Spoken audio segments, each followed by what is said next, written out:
Ladies and gentlemen, let me tell you something. One of the hardest things you'll ever do in life is work on yourself.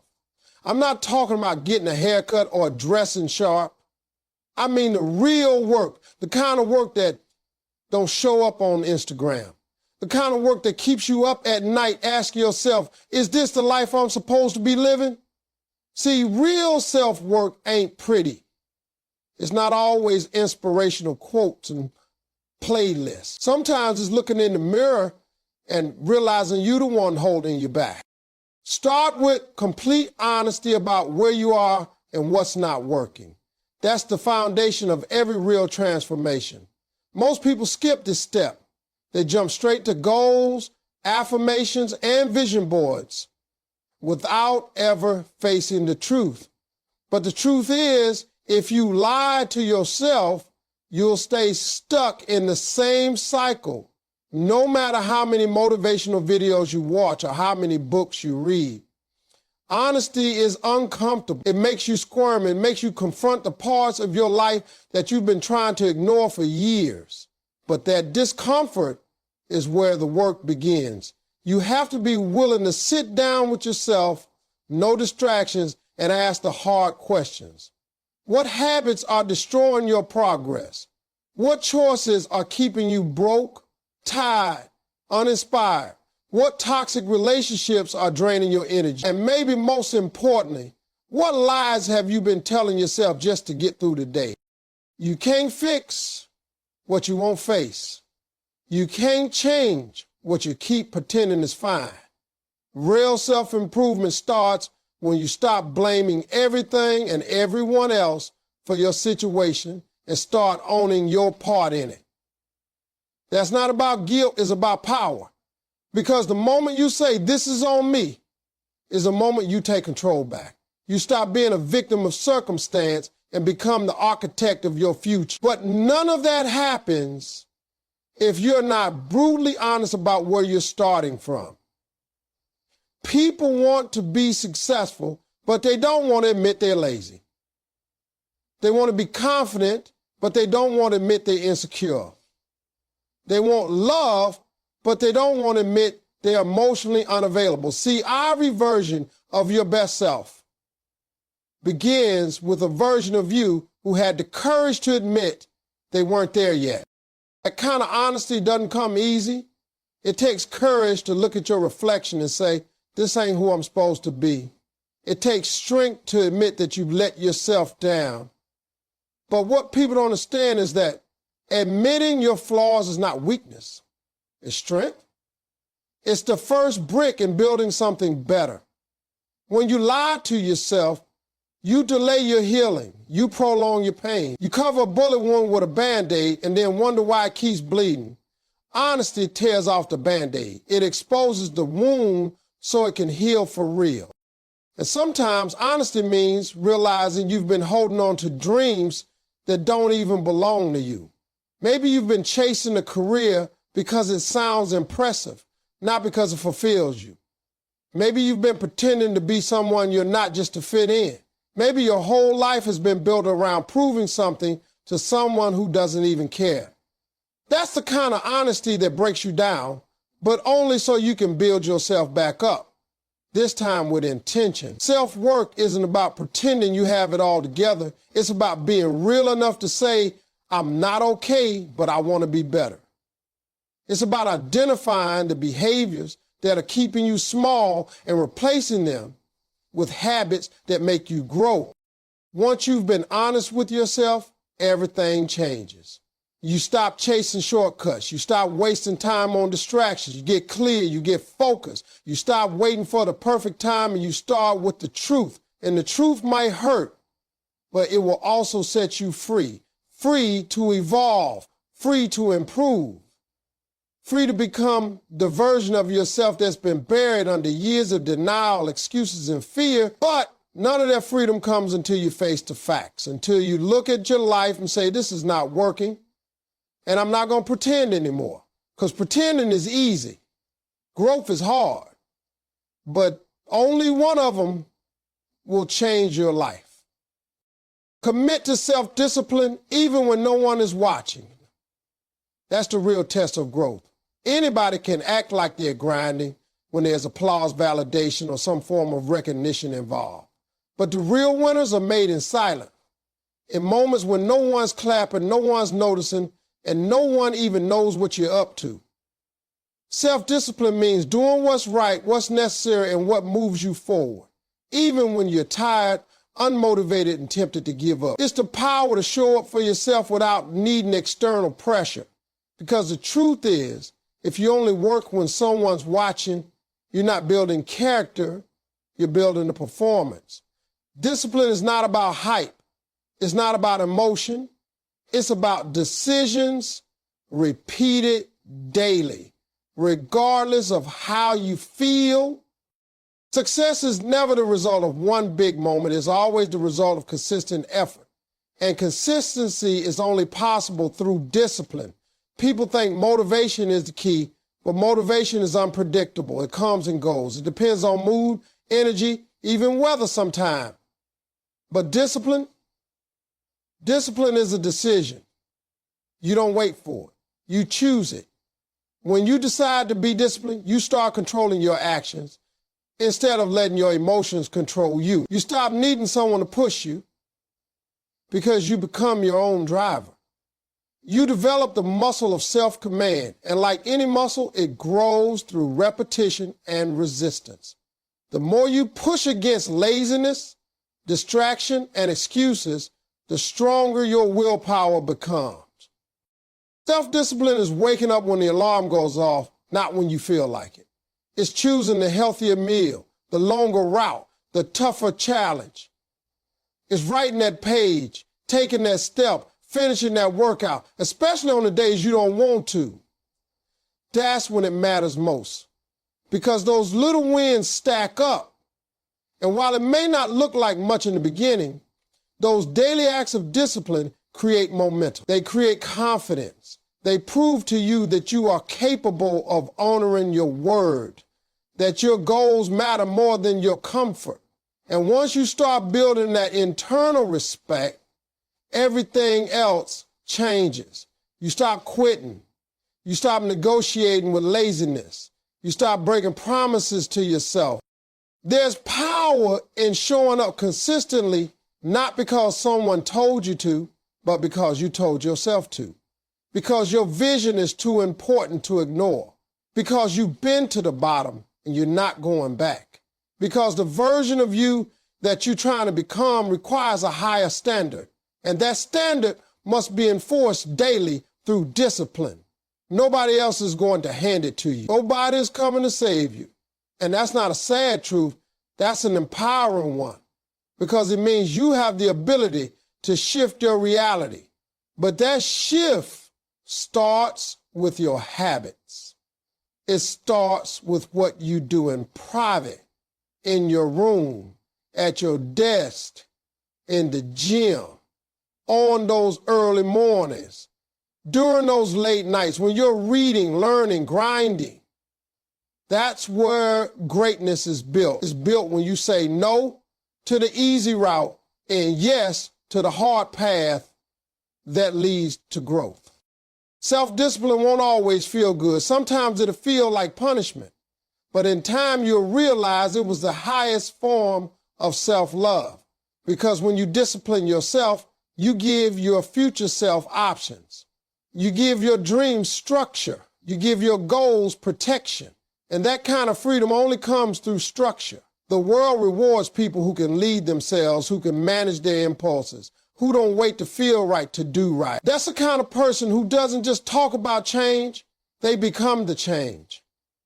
And the secret to that transformation is simple. Commit to self-discipline, especially when no one's watching, especially when no one will ever know you did it. Because at the end of the day, the person you become in private is the person the world will eventually see in public.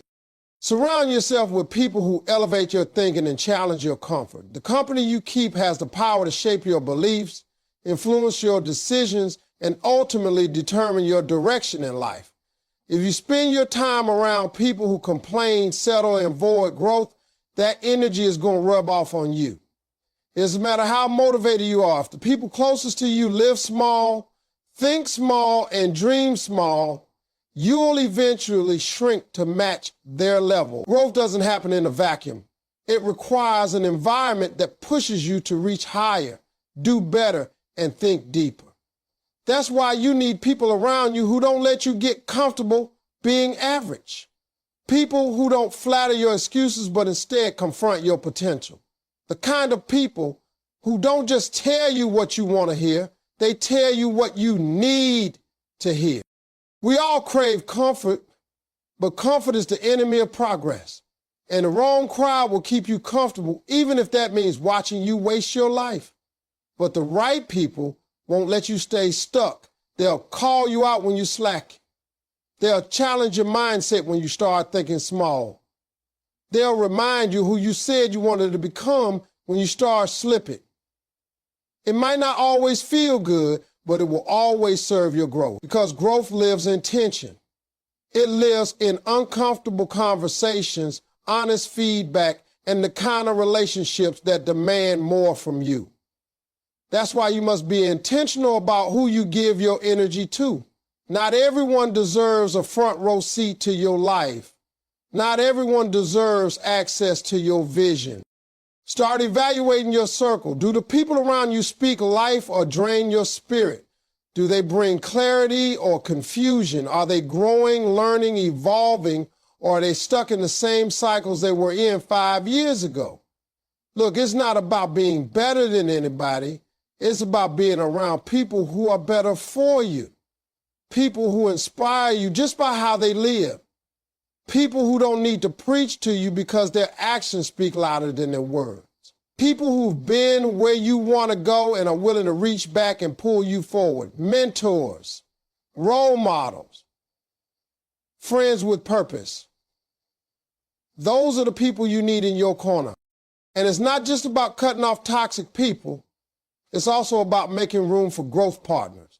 People who push you to think critically, challenge your worldview, and expand your mindset.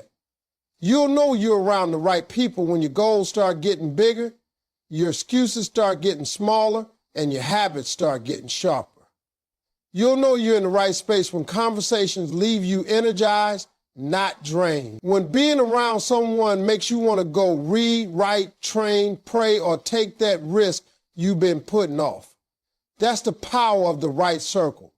They won't let you settle. They won't let you hide. They won't let you give up on yourself. Sometimes choosing growth means outgrowing people. And that's hard, especially when they've been in your life a long time. But not everyone who started with you is meant to finish with you. Some people are assignments for a season, not for a lifetime. You can love them, pray for them, and wish them well from a distance, because your future deserves protection. Your dreams deserve a tribe that fuels them, not friends that suffocate them. It's not selfish to protect your peace. It's necessary. And as you elevate your circle, you'll notice that your energy shifts, your standards rise, and your purpose becomes clearer. Because you were never meant to do this journey alone. You were meant to walk with people who see you, challenge you, and believe in you even when you're still figuring it out for yourself. Embrace failure as part of the growth process, not the end. One of the greatest lies we've been taught is that failure is something to fear, something to avoid at all costs. But the truth is, failure is one of life's greatest teachers. It shows up not to break you, but to build you. Every setback holds a lesson. Every rejection carries redirection. Every fall forces you to rise with a little more wisdom, strength, and clarity than before. The people who grow the most aren't the ones who avoid failure. They're the ones who run into it, learn from it, and keep going in spite of it. When you shift your mindset and stop treating failure as final, you unlock a new level of power within yourself. You stop hesitating. You stop doubting. You stop playing small because you realize that even if you mess up, you're still moving forward. Growth requires risk, and risk carries the possibility of failure. But if you avoid risk, you avoid growth. If you're always trying to play it safe, stay comfortable, and do everything perfectly, you're robbing yourself of your potential. The greatest transformations in life usually come after the greatest disappointments. You don't find out what you're truly made of until life knocks you down and you have to choose whether you're going to stay down or stand back up. Failure introduces you to your real self. It strips away the image, the ego, the excuses. It humbles you. It refines you. It shows you where you still need to grow, where you lack preparation, where your mindset still needs work. It's painful, yes, but it's necessary. When you look at successful people, what you're really seeing is a highlight reel of their resilience.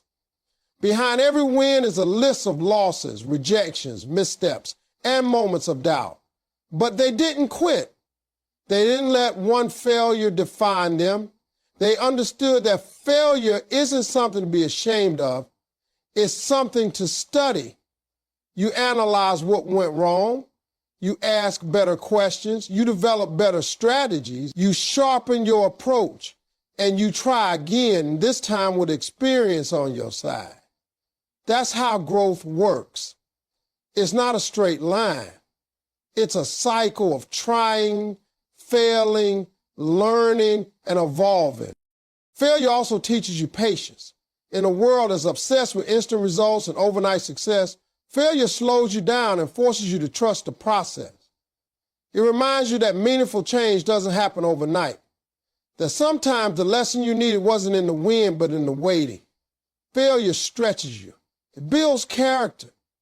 It makes the eventual success that much more meaningful because you know how hard you had to fight to get there. It reminds you that perseverance is more powerful than perfection. That showing up again and again, even after falling, is what separates the ones who dream from the ones who do. There will be times when failure makes you question everything, when it shakes your confidence, rattles your faith, and tempts you to walk away. But that's where the breakthrough begins. If you could keep showing up in the face of failure, you become unstoppable. You develop grit, focus, humility, and perspective. And those qualities don't just help you succeed, they help you handle success when it finally comes, because you earned it. You didn't get there through shortcuts. You got there by falling flat on your face and choosing to get back up again and again. Failure is not your enemy. Fear of failure is, because fear keeps you stuck. Fear keeps you from even trying. But once you understand that failure is feedback, not defeat, you stop fearing and you start embracing it. And when you embrace failure, you give yourself permission to dream bigger, risk more, and become who you were truly meant to be. Focus on your own lane. Stop comparing your journey to someone else's. One of the biggest traps in personal growth is constantly measuring your progress against what someone else is doing. It's so easy in today's world where social media puts everyone's highlight reel on display to look at someone else's success, lifestyle, or achievement and start feeling like you're behind. But the truth is, comparison is a thief. It steals your joy, your focus, your peace, and your drive. It distracts you from your path by making you believe that someone else's chapter 10 means your chapter 2 isn't good enough. But their timing isn't your timing. Their struggles aren't your struggles. Their purpose isn't your purpose. You were not created to live someone else's life. You were created to walk your own journey at your own pace with your own unique steps along the way. When you constantly compare yourself to others, you lose sight of what actually matters. You stop appreciating how far you've come because you're too busy obsessing over where someone else is. You start making decisions based on envy, not purpose. You chase validation instead of authenticity. You try to compete with people who aren't even aware there's a competition going on. And in the process, you exhaust yourself. That exhaustion doesn't come from hard work. It comes from trying to beat something you're not. It comes from trying to match a path that was never meant for you in the first place. Every person has a different calling, a different background, a different set of strengths and challenges. You don't know what they've sacrificed, what they've suffered, or what they're still secretly struggling with. You're only seeing the outside, not the full story. And every time you compare, you're comparing your behind the scenes to someone else's best moments. Staying in your lane means accepting your pace. It means recognizing that your timing is not late just because it's not fast. It means trusting that the path you're on has value even if no one else notices it yet. Some people will reach certain goals quicker, and that's okay. It doesn't mean they're better than you. It means their race is different. Just like a marathon is different from a sprint, some lives are meant to develop slowly with deep roots, while others grow quickly with fast branches. Neither is wrong, they're just different. And the moment you understand that, you free yourself from pressure that was never yours to carry. The energy you spend looking sideways could be used to build forward. You could be refining your craft, learning your lessons, healing your wounds, and developing the kind of character that lasts longer than temporary applause. But that only happens when your focus is inward, not outward. When your only competition is who you were yesterday, not who someone else is today, you become more grounded. You become more intentional. You start celebrating your own growth, no matter how slow it seems. You begin to see your own progress not through the lens of comparison, but through the lens of alignment. Are you becoming who you're meant to be? Are you living by your values? Are you moving in purpose, even if that movement feels small? You can't truly grow when you're always distracted. You can't build confidence when you're always comparing. True confidence comes from knowing your worth, your path, your lane, and staying committed to it even when no one else claps for you. It's not about winning faster than others. It's about staying true to yourself through the journey. Because when you finally arrive where you're meant to be, you won't need to compare. You'll know that you got there by walking in truth, with your head held high, your soul intact, and your focus exactly where it needed to be. Feed your spirit daily with prayer, gratitude, and positive direction. In a world that constantly demands more of your time, energy, and attention, it's easy to forget that your inner world needs care just as much, if not more, than your outer one. We live in a time where hustle is glorified, where productivity is praised, and where busy has become a badge of honor. But no matter how fast you move or how much you accomplish, if your soul is running on empty, you will eventually crash. Your spirit is the core to your being. It holds your purpose, your peace, your resilience, and your identity. And if you're not feeding it consistently, it becomes weak, reactive, confused, and vulnerable to the noise of the world. That's why it's not optional. It's necessary to nurture your spirit every single day, even if it's only for a few quiet moments before the chaos begins. Prayer is not just about asking for things. It's about connecting. It's about grounding yourself in something higher, something deeper than your current circumstances.